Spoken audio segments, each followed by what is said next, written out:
heure d'information sur RTI1. Bonsoir mesdames et messieurs, tout de suite le sommaire de ce journal. Conquérir le pouvoir législatif à 10 jours des campagnes, les 255 candidats du RHDP sont mis en mission par le président du parti Alassane Ouattara. Ils sont sommés de promouvoir le bilan des actions du gouvernement auprès des populations dans un climat pacifique, une invitation à une campagne citoyenne.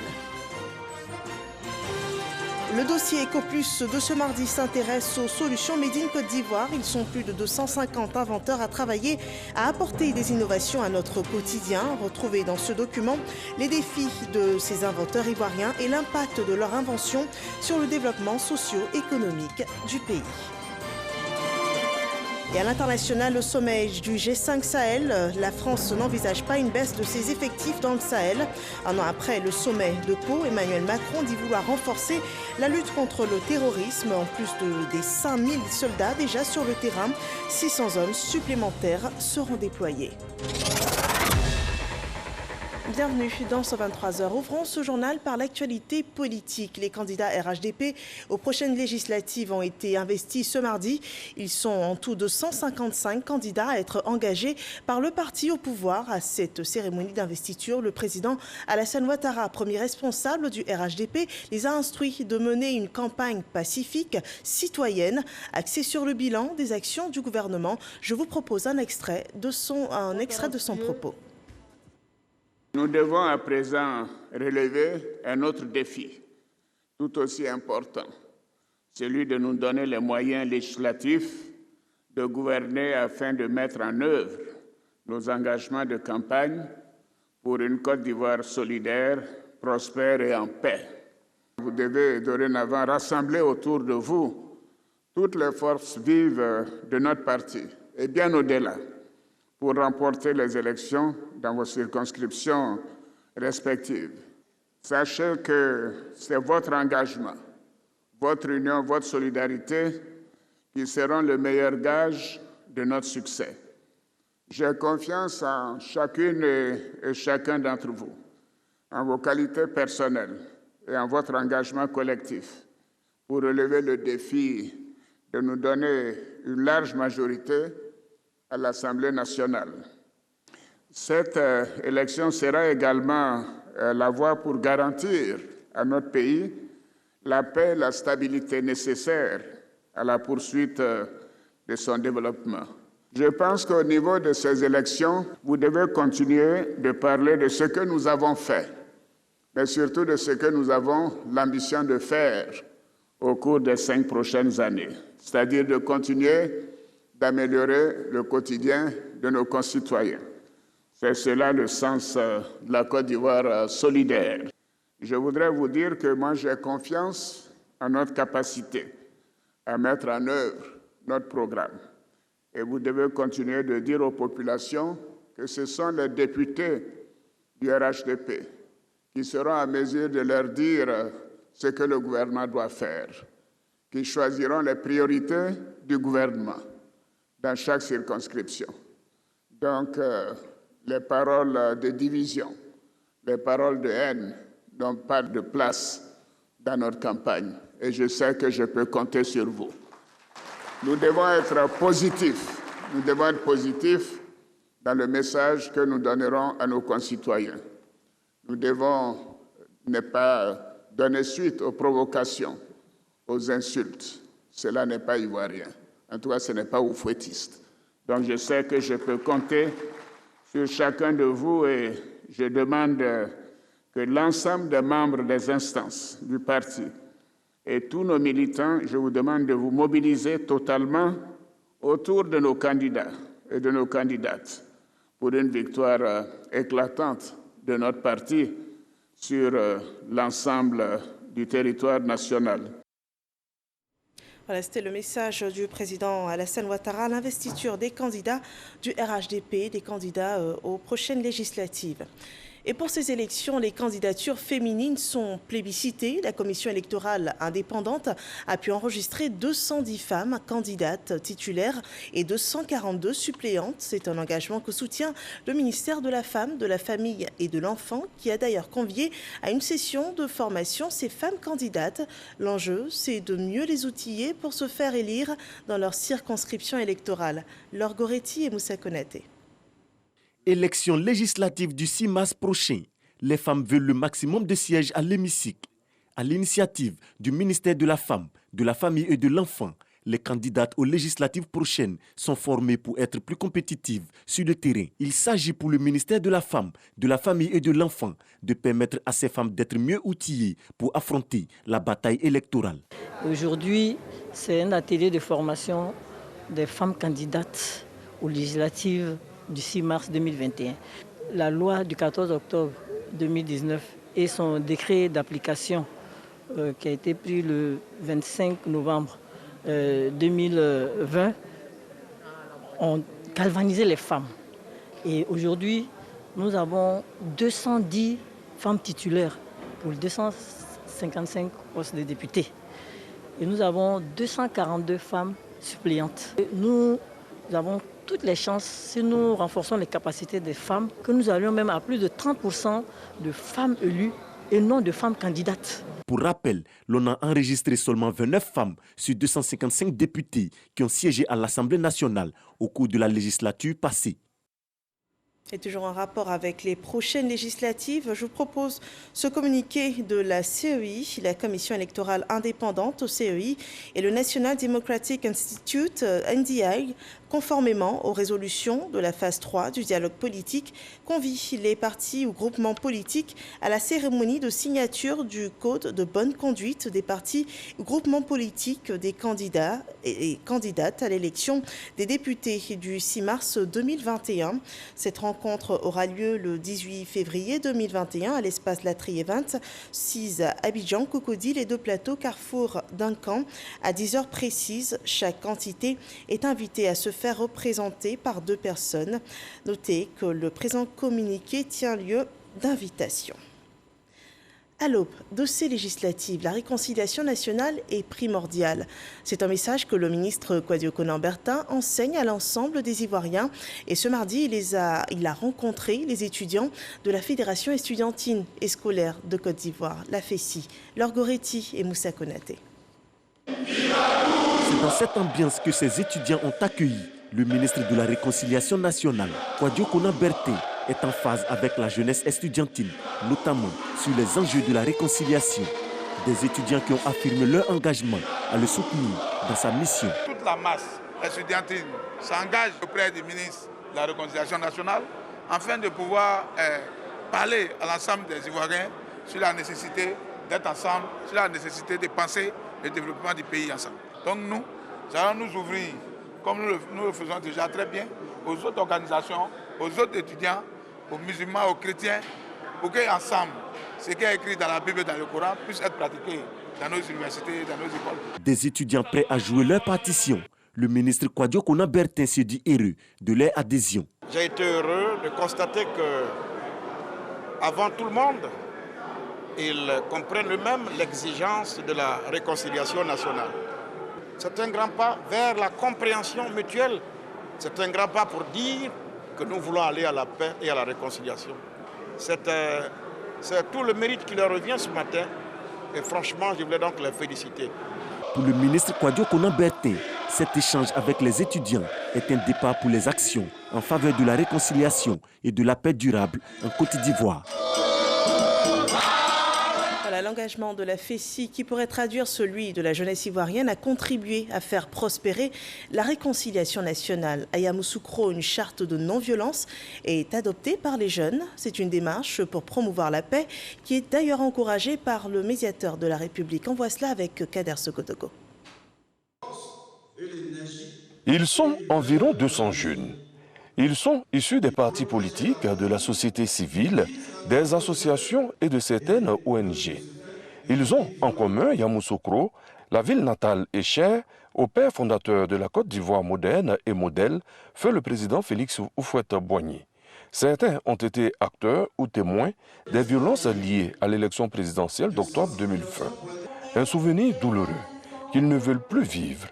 Ils ont le soutien du médiateur de la République qui a décidé de leur fournir des instruments pour contribuer à la prévention des conflits, pour asseoir un climat pacifique. Après tous ces événements que nous avons connus à Yamoussoukro, il était vraiment opportun qu'on ait un tel atelier qui va réunir vraiment toutes les composantes de la jeunesse de Yamoussoukro. Aujourd'hui, j'ai parfaitement changé et j'adhère au projet. Et je vais jusqu'à aller loin pour ce projet, mobiliser mes collègues et autres. Plusieurs thématiques abordées avec cette jeunesse qui a soif de paix. Elle l'a confirmé en élaborant une charte de renonciation à la violence. Elle sera remise officiellement au premier responsable de l'institution, Adama Tounkara, dans les jours à venir. Les jeunes veulent aller jusqu'au bout. Le médiateur de la République avait envoyé en mission précurseur une équipe de son institution pour écouter les jeunes, pour écouter la population de Yamoussoukro. Et il est ressorti que les jeunes de Yamoussoukro regrettaient ce qui s'était passé et avaient comme intention de se regrouper et de faire une charte pour une meilleure cohésion sociale. Raison pour laquelle nous sommes là.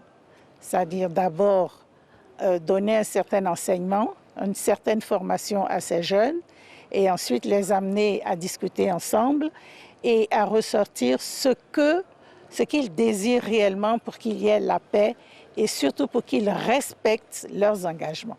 Cette rencontre du médiateur de la République avec la jeunesse de Yamoussoukro a vu la participation de la Fondation Félix Houphouët-Boigny pour la recherche de la paix, qui a dispensé des modules de formation liés à la culture de la paix.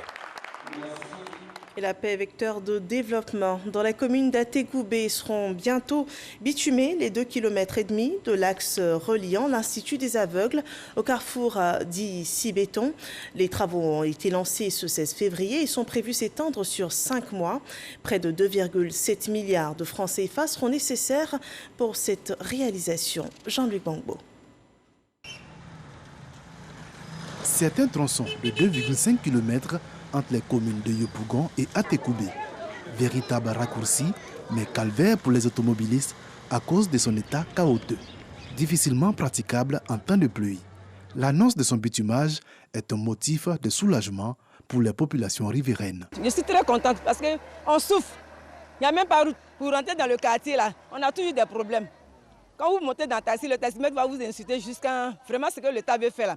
Je remercie le Seigneur, je remercie l'État. Vraiment, quand il pleut ici, là, le quartier n'est pas en l'aise. C'est le seul rentrée, c'est le seul sortir. Donc si l'État nous fait face au niveau de ces routes-là, vraiment, c'est une route vraiment qui est très courte. C'est une déviation. Quand il y a un embouteillage sur l'autoroute comme ça, c'est ici tout le monde passe. Ça libre le quartier et puis l'autoroute, là, ancienne route, tout est libre. Mais si ça est comme ça, là, vraiment, ça ne nous arrange pas. Les travaux de bitumage se feront sur l'axe reliant l'Institut des aveugles à Yopougon et le carrefour dit Sibéton sur l'ancienne route de Yopougon. Les impacts socio-économiques de cet ouvrage sont indéniables. C'est une route de profit 2 fois 1 voie qui offrira une autre alternative aux populations d'Atekoubé qui souhaitent soit rejoindre Yopougon ou rejoindre Adjamé. Si celle-ci est bien entretenue, elle assure un cadre de vie attractif pour les activités économiques et facilite les conditions de circulation des habitants. 5 mois, c'est le délai prévu pour la réalisation de ces travaux qui coûteront 2,7 milliards de francs CFA. Outre le bitumage, les travaux qui démarrent à compter de ce lancement porteront notamment sur le dégagement des emprises, l'assainissement et le drainage ou encore la signalisation.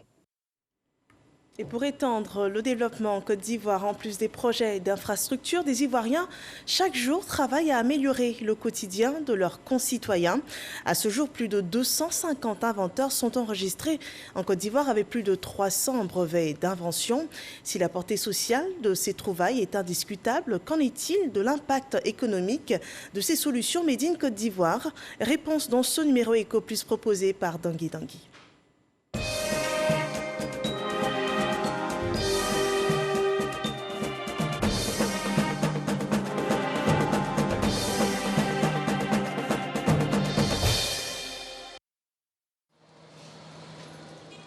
Mariée, mère de 2 enfants, Bonnie Julie est la directrice de Emotiche, une entreprise de production et de commercialisation de produits alimentaires. Elle a créé cette entreprise pour valoriser ses inventions, notamment le cacao nut, les amuse-bouches à partir de fèves de cacao. Quand les fèves arrivent, je les lave, je les ressèche et puis maintenant je les torréfie. Et donc après cela, je passe à décortiquer les fèves. On sépare la peau des fèves. Julie et ses collaboratrices fabriquent 4 produits de 6 parfums différents. Nous avons les nougats, que voici, les nougats de cacao. Nous avons les enrobés de fèves de cacao et puis l'infusion de cacao. Ce matin, Julie se rend dans la commune de Yopougon où elle a obtenu un stand à l'intérieur d'un supermarché. Exposer ses produits ici est une chose, pouvoir les vendre en est une autre. Le projet amener les Ivoiriens à consommer naturellement. À l'autre bout de la commune de Yopougon, une autre invention, électronique cette fois, fait son petit bonhomme de chemin. C'est le Tempoprise 225. Donc quand M. Koné est venu nous proposer son appareil, ça a été un grand plaisir pour moi de l'accepter. Donc depuis que je l'utilise sur mon serveur, j'ai plus eu de problème. Ce pharmacien plaide par ailleurs pour une politique de préférence nationale. Je pense que, vu l'efficacité du produit, ça devrait d'abord être une exigence dans l'administration. L'inventeur de Tempoprise 225 qualifie son invention de prise intelligente. Son rôle, c'est de faire en sorte que lorsqu'il y a une coupure de courant, quand le courant revient, il bloque. Il ralentit le courant pour que le courant n'aille pas directement sur la charge, sur vos appareils. Ce passionné d'électronique rêve de produire son invention en quantité industrielle. Industrialiser pour moi, c'est de faire en sorte que des idées ivoiriennes soient produites dans des usines, dans les unités de production, et ça lutte contre le chômage parce qu'une usine, ça demande du personnel, une administration, des jeunes Ivoiriens qui vont travailler. Quartier Kennedy, commune d'Abobo, Kwadio Maurice procède à la mise en bouteille du désinfectant de main appelé Biogel qu'il a inventé dans le cadre de la lutte contre la COVID-19. Lorsque on met sur les mains, il dure plus longtemps, plus que 4 heures du temps. Il n'est ni toxique, ni alcoolique. Pour lui, les difficultés d'accès au laboratoire sont de réels facteurs limitants. Unis au sein de la FEDINCI, Fédération des inventeurs et innovateurs du Côte d'Ivoire, les inventeurs multiplient les initiatives pour être visibles et avoir de la visibilité. Si on pouvait avoir un guichet unique pour voir déjà ce qui sort d'ici pour être mis sur le marché, pour contribuer au PIB du pays, parce que de par nos inventions et innovations, nous pouvons, on le sait, contribuer effectivement à la marche de ce pays. Bien qu'au pied de nombreux défis, le président de la FEDINCI rend hommage aux efforts de l'État en faveur du génie ivoirien. C'est un pays où la recherche a été encouragée. C'est un pays où l'obtention des brevets a été soutenue à travers même, ne serait-ce que l'Office ivoirien de la propriété intellectuelle. Reste maintenant à franchir le cap de la valorisation ou de l'exploitation des inventions pour le bien-être des inventeurs et l'industrialisation du pays, selon lui. Et nous pensons que la Côte d'Ivoire va se transformer rapidement lorsque nous allons avoir une oreille attentive du côté de l'État qui va mettre en place une structure institutionnelle qui va s'occuper de valorisation. Côté OIP, Office ivoirien de la propriété intellectuelle, on salue l'ingéniosité des inventeurs et des innovateurs ivoiriens et on les accompagne dans l'obtention de leurs brevets. Le directeur de l'OIP invite par ailleurs les inventeurs à se soucier de la protection de leurs inventions, sans négliger la question de la valorisation de celles-ci.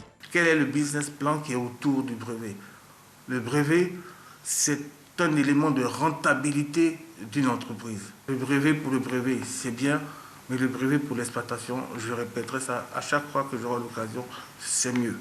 À l'Académie des sciences, des arts, des cultures d'Afrique et des diasporas africaines ASCAD, la conviction qu'un pays ne peut se développer qu'en s'appuyant sur le génie de son peuple est largement partagée.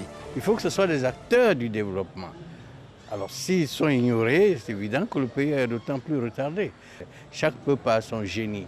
Alors il faut savoir détecter ce génie-là et puis lui proposer de faire avancer la société. Parce que le génie a toujours une solution aux problèmes qui se posent. La Côte d'Ivoire compte plus de 250 inventeurs, avec à la clé 20 brevets d'invention en moyenne l'année et environ 300 brevets d'invention dans les tiroirs, selon la FEDINSI. Pour de nombreux observateurs, c'est un filon que le pays devrait exploiter pour accélérer son industrialisation. Voilà, c'était un dossier pointant la contribution des inventeurs au développement de la Côte d'Ivoire, un dossier à revoir sur rti.info.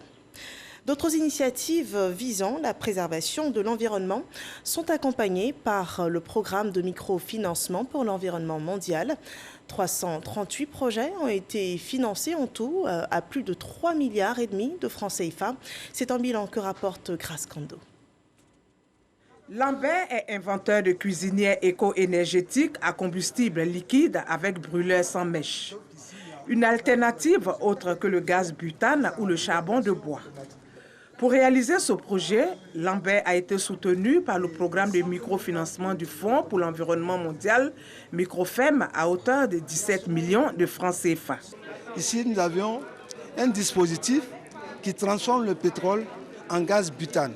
Il répond à des besoins à la fois aussi bien en milieu urbain qu'en milieu rural, car nous savons tous, le bois se fait de plus en plus rare et il faut toujours trouver une alternative.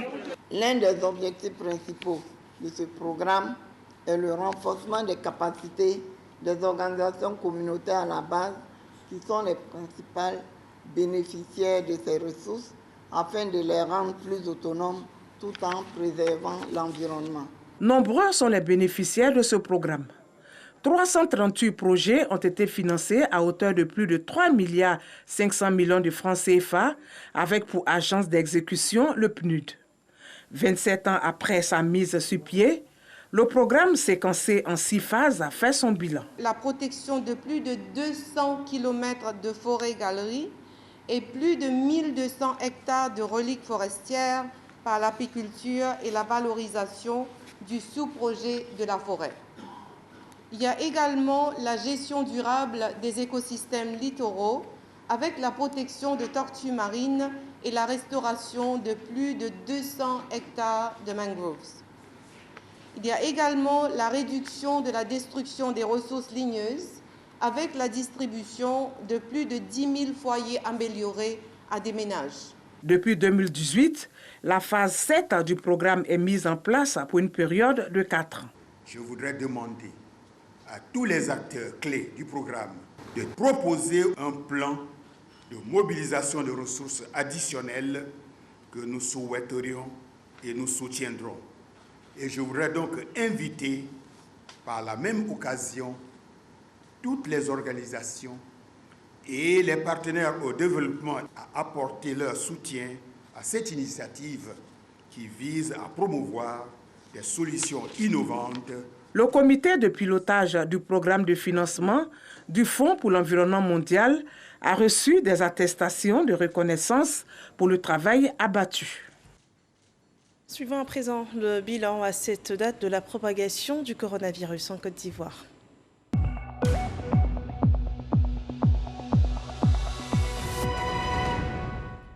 Le ministère de la Santé et de l'Hygiène publique annonce ce mardi 130 nouveaux cas de Covid-19 enregistrés sur 2390 échantillons prélevés, soit un taux de positivité de 5,4%. 157 cas ont été également guéris. 4 décès sont recensés ce jour. Ce 16 février, la Côte d'Ivoire compte donc 31 365 cas confirmés, dont 29 603 personnes guéries, 179 personnes décédés. Il reste encore 1583 cas actifs, veillant au respect strict des gestes barrières pour stopper la chaîne de contagion. La gendarmerie nationale met en œuvre son plan d'action pour 2021. Réuni en séminaire dans la commune de Jacquesville, le commandement supérieur de la gendarmerie nationale travaille sur les faits marquants de l'année 2020. Un bilan qui permettra de renforcer l'action sur le terrain de l'armée ivoirienne. Abou Sanogo. Cette rencontre s'inscrit dans le cadre des missions dévolues à la Gendarmerie nationale pour la mise en œuvre du plan d'action prioritaire du gouvernement.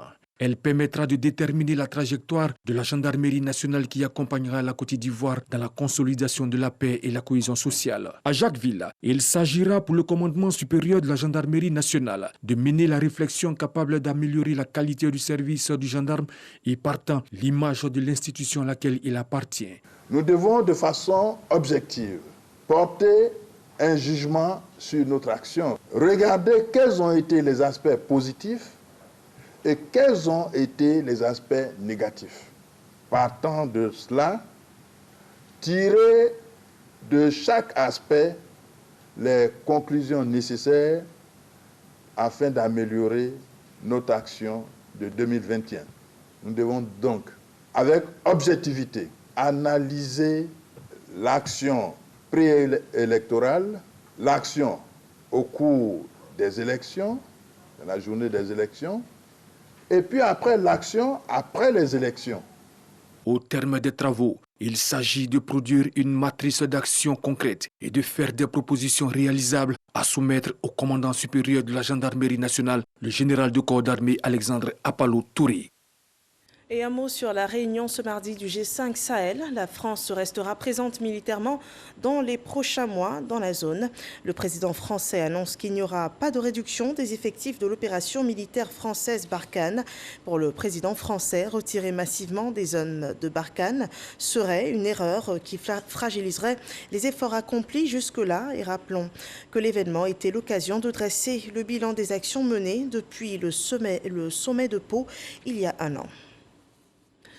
La crise sanitaire n'a pas eu raison des traditions festives de Mardi Gras.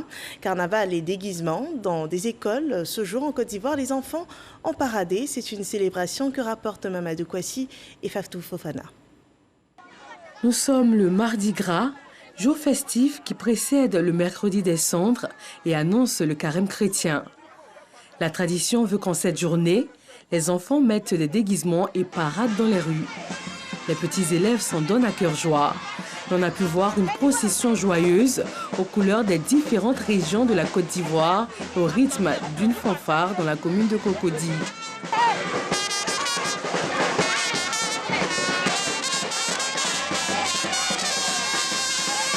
Au centre de protection de la petite enfance, toujours à Cocody, ce sont les corps de métier qui ont été mis en scène cette année. L'école a été occupée par des mini-pâtissiers, des petits avocats en toge. Sur place également, un détachement de la Marine nationale, un autre de la police. Et comme pour tout grand rassemblement, sapeurs-pompiers militaires et médecins étaient présents pour veiller au grain. Promettez-vous des vrais pour la justice et le droit de défense tous les enfants sous exception. Nous allons lutter pour le droit de tous les enfants. Le choix de ces corps de métier n'est pas fortuit pour ces enfants dont l'âge varie entre 18 mois et 4 ans et demi. Et nous avons décidé de valoriser certains corps de métier, notamment les médecins, les avocats, les pompiers, les policiers. En gros, pour faire connaître à l'enfant certains métiers, valoriser ces métiers-là et donner le goût d'exercer plus tard ce genre de métier aux enfants. Ce 16 février, Mardi Gras, est suivi par le mercredi des cendres qui marque l'ouverture du carême chrétien. Pendant 40 jours, les chrétiens sont invités à jeûner et à prier pour se rapprocher davantage de Dieu et raffermir leur foi. À présent, l'actualité internationale. En Inde, au moins 39 personnes ont péri ce mardi dans l'accident d'un bus qui a plongé dans un canal. L'accident s'est produit dans l'état de Madhya Pradesh, dans le centre de l'Inde. Cette personne ayant réussi à sortir de l'eau, tandis que plusieurs autres sont portés disparus. 16 femmes et un enfant figurent parmi les personnes décédées. Certains passagers tués dans l'accident se rendaient à un examen d'embauche pour obtenir un emploi au chemin de fer indien et sur les causes du drame. L'enquête des autorités a révélé que le chauffeur a perdu le contrôle du bus, ce qui a heurté le pont avant d'aller s'écraser au fond du canal. Nous terminons ainsi cette édition d'information. Merci de nous avoir suivis. Je vous retrouve demain pour d'autres nouvelles sur RTI 1. Bonne soirée à tous.